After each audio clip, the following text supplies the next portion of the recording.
During Christmas dinner, my wife Lisa cruelly imitated my stutter while her whole family watched. When I tried to smile through it, she sneered, "Look at him struggling like a broken machine. Maybe if we turn him off and on again, he'll learn to speak like a normal person." Her father high-fived her. I silently cleared their plates, still hearing their laughter from the kitchen. 6 months later, she was outside my apartment screaming at my window. Her sister texted, "Please answer her." I spoke clearly that day. Very clearly. Hey everyone. Before we dive in, I have a quick favor to ask. If you enjoy content like this, please hit the subscribe button. It's free, supports the channel, and ensures you never miss out on amazing videos. Alright, let's get started. My wife Lisa, 27F, and I have been married for 3 years, together for 5. I've had a stutter since I was a kid. It comes and goes, usually manageable, but gets worse when I'm nervous or stressed. Lisa always said she found it endearing, her exact word. At least that's what I thought. Things between us had been a bit off recently. Small things. Lisa being more irritable, spending more time on her phone, laughing at texts but quickly turning the screen away when I'd walk by. I chalked it up to holiday stress. Her family is particular about celebration. The Christmas dinner incident. We arrived at her parents' place on Christmas Eve. Everything seemed normal. Her dad, Kobe, 58M, was watching football. Her mom was cooking. Her sister, Malene, 30F, was there with her husband. Lisa had been weird in the car, kind of distant, checking her makeup in the mirror more than usual, which I now realize was a sign. During dinner, I was asked about our plans for the new year. I started explaining how we were, saving for a trip to Colorado. My stutter was acting up because Kobe always makes me nervous with his constant interrupting. That's when it happened. Lisa suddenly started doing this exaggerated imitation of my stutter.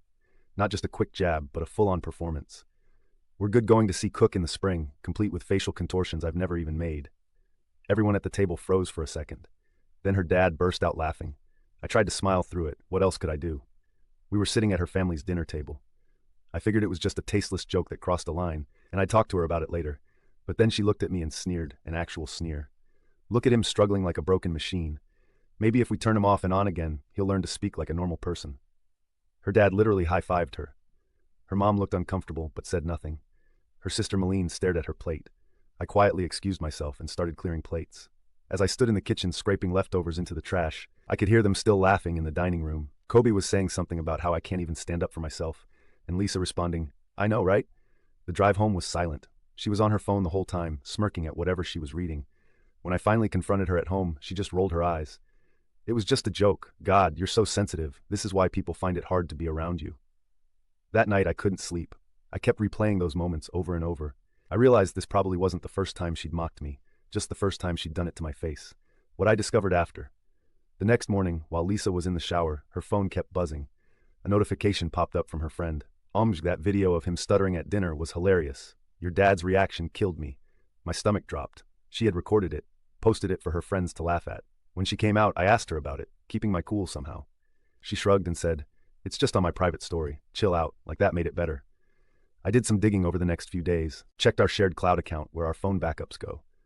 Found a whole folder of videos she'd taken of me stuttering, with captions like, "Hubby.exe has stopped working and buffering." Some had comments from her friends that made it clear this had been going on for months. There were also texts between her and her dad mocking me. Texts with her friends about how embarrassing it is to be around me in public. Even one where she told someone, "Sometimes I just tell people he has a mental disability so they don't ask questions." WTF. My exit strategy. I know I need to leave, like yesterday, but I'm doing this smart. First, I've been documenting everything. Screenshots, recordings, the works. I've collected all our financial info and made copies of important documents. Moved them to a small storage unit I rented last week. Paid cash. I quietly consulted with a lawyer. She advised me to keep things normal while I get my ducks in a row. So that's what I'm doing. Playing the good husband while I plan. I've started moving small amounts of money to a separate account. Nothing that would raise flags. Completely legal, according to my lawyer, since it's still within reasonable personal spending. I'm researching apartments, looking at places Lisa would never visit. Taking inventory of what's actually mine versus joint property. I've been sleeping on the couch for a week, claiming back problems. Lisa barely noticed. Too busy with her phone and going out with friends to question it. The hardest part is pretending everything is fine. Nodding along when she talks about future plans. Smiling when her dad calls. Acting normal when every fiber of my being wants to confront her about the videos, the texts, the complete betrayal of trust. But I'm not giving her any warning. The day I leave will be the day she realizes exactly what she's lost. I still can't believe this is happening.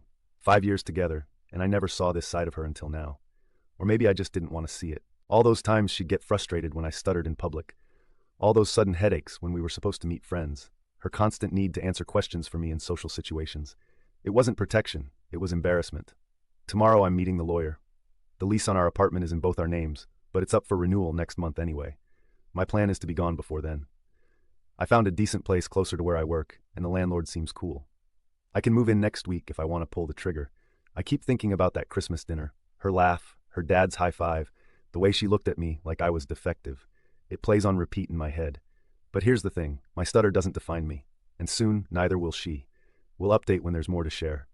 For now, I'm just focused on getting out with my dignity intact. Any advice from people who've been through similar situations would be appreciated. Update.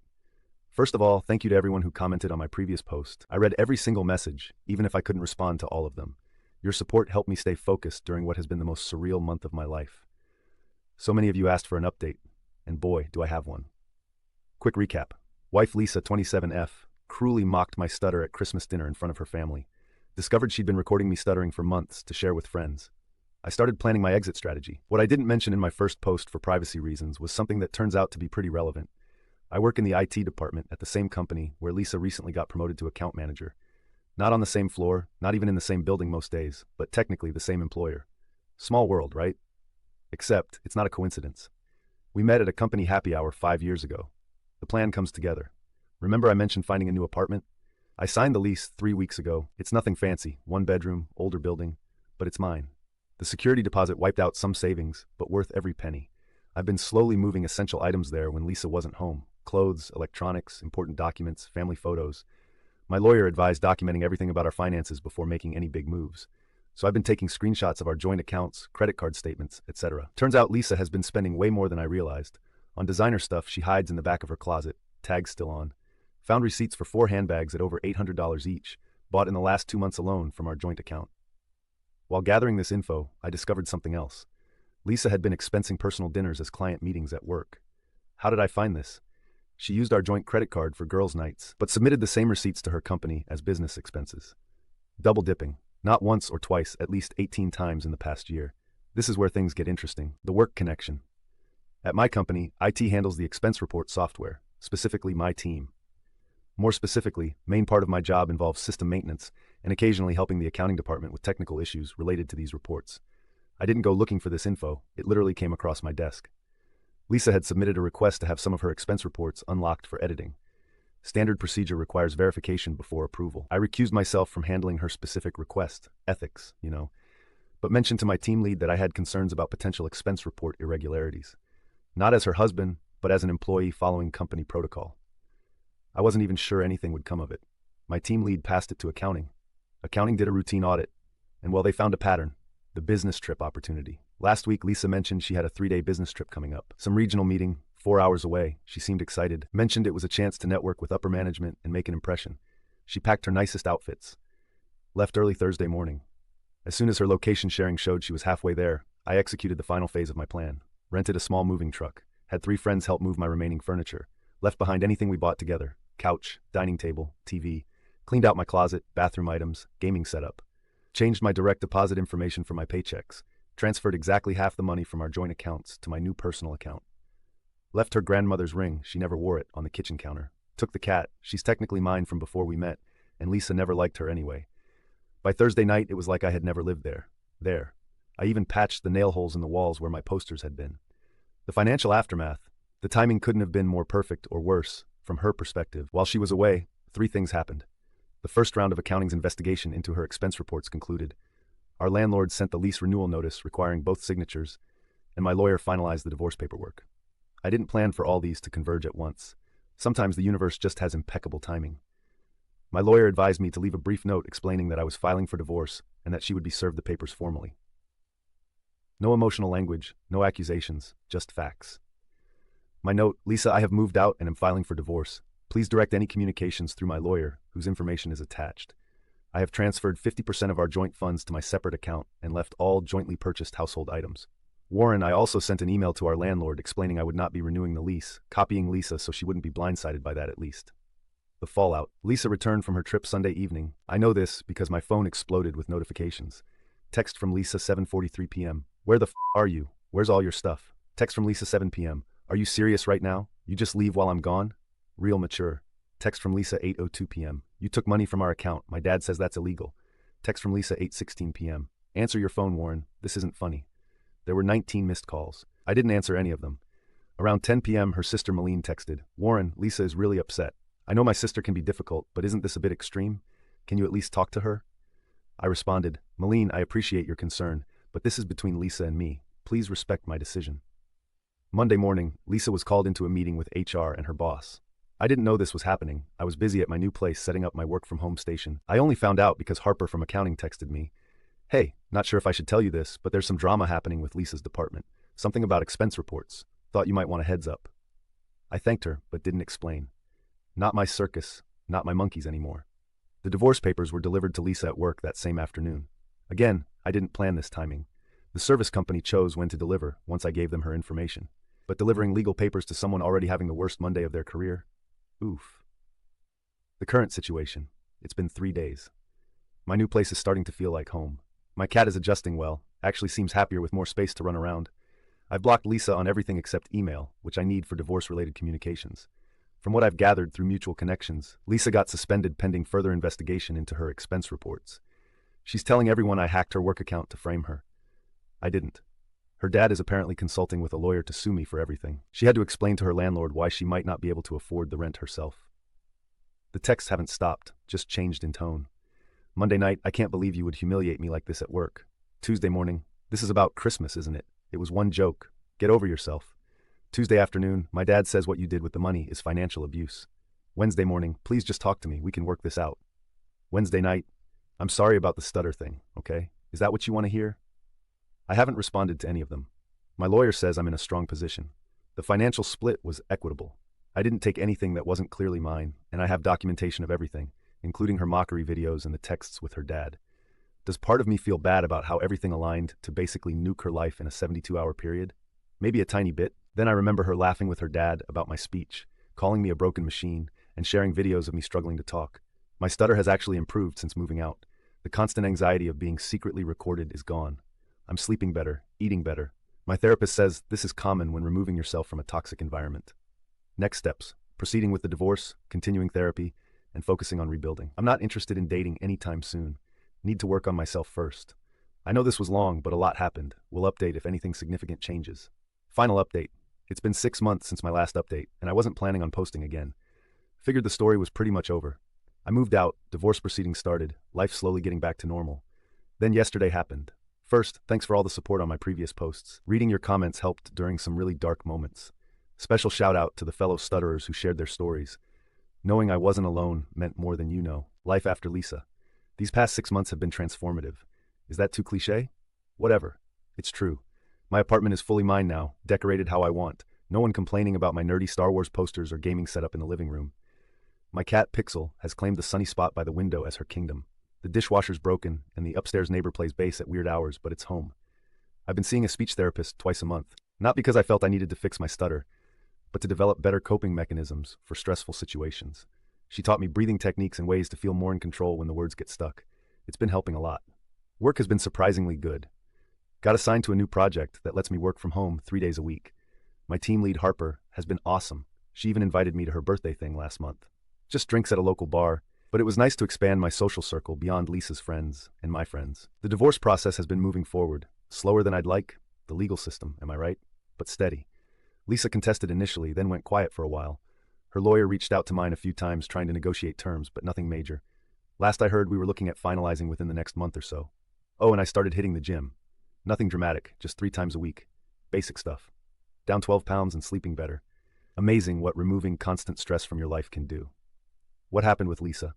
From what I've gathered through mutual connections and the occasional update from my lawyer, Lisa did get fired over the expense report thing. Not just suspended. Full termination. She tried to blame me, claimed I hacked her accounts, but the evidence was pretty clear. She moved back in with her parents for a while. Yikes. Eventually got a new job, but definitely a step down from her previous position. Her dad finally stopped threatening legal action when his lawyer apparently told him there was no case. I kept her blocked on everything except email, lawyer's advice. Occasionally I'd get messages from unknown numbers that were obviously her. Unknown March 12th. "Warren, please just talk to me. I'm struggling here." Unknown April 3rd. "I lost my job because of you. I hope you're happy." Unknown April 17th. "My dad says you planned this whole thing from the beginning. Did you? Was Christmas just an excuse?" I never responded. Just documented everything and forwarded it to my lawyer. Lisa's sister Malene reached out a few times too. At first, she was clearly Team Lisa. sending long messages about how family should work through problems and how everyone makes mistakes. But something shifted about 2 months ago. Her messages became shorter, less defensive of Lisa. Last month, she actually apologized for not saying anything during the Christmas dinner incident.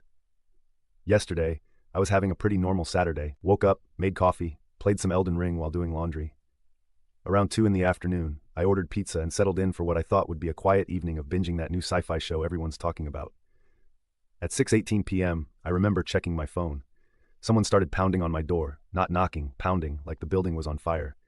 I looked through the peephole and my stomach dropped. Lisa, standing there in jeans and a wrinkled t-shirt, makeup smeared like she'd been crying. I didn't open the door, just stood there, frozen, heart hammering in my chest. She kept knocking, then started calling out my name. Neighbors were definitely hearing all this. Me being me, I didn't know what to do, so I just walked away from the door, muted the TV, sat on my couch, hoping she'd give up and leave. She didn't.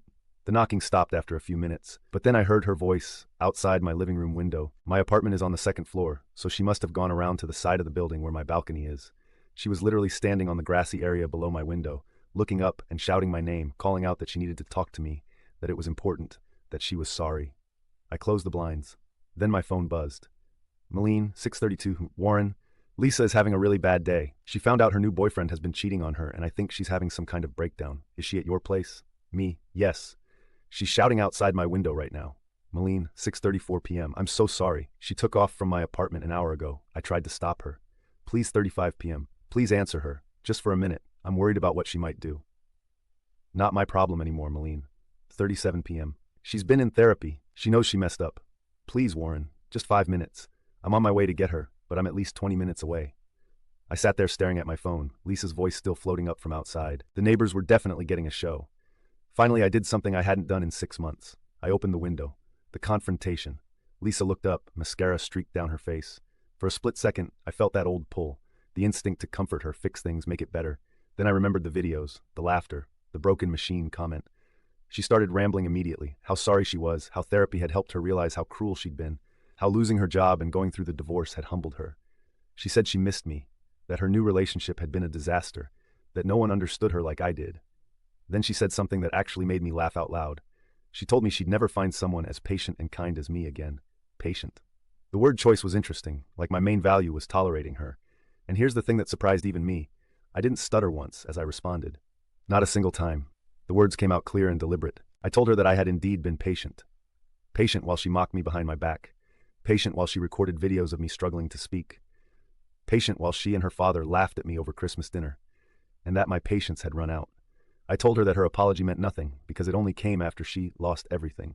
That she wasn't sorry for hurting me, she was sorry for the consequences she faced. I told her that the divorce would be finalized soon, and that this conversation, this very moment of her begging outside my window, was the last interaction we would ever have. Her face changed as I spoke. The desperation shifted to something harder.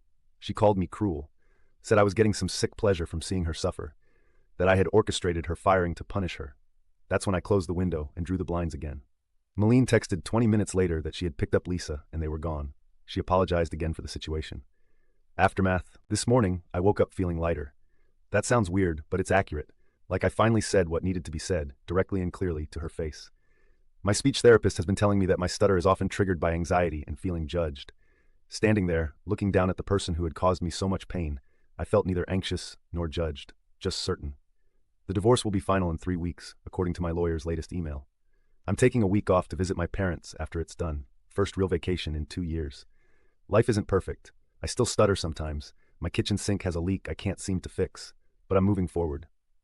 To everyone who followed this saga from the beginning, thank you. Your support mattered more than you know. Like today's story? A super thanks helps me keep bringing you the best daily content. Your support means I can keep doing what I love. Thanks for being awesome.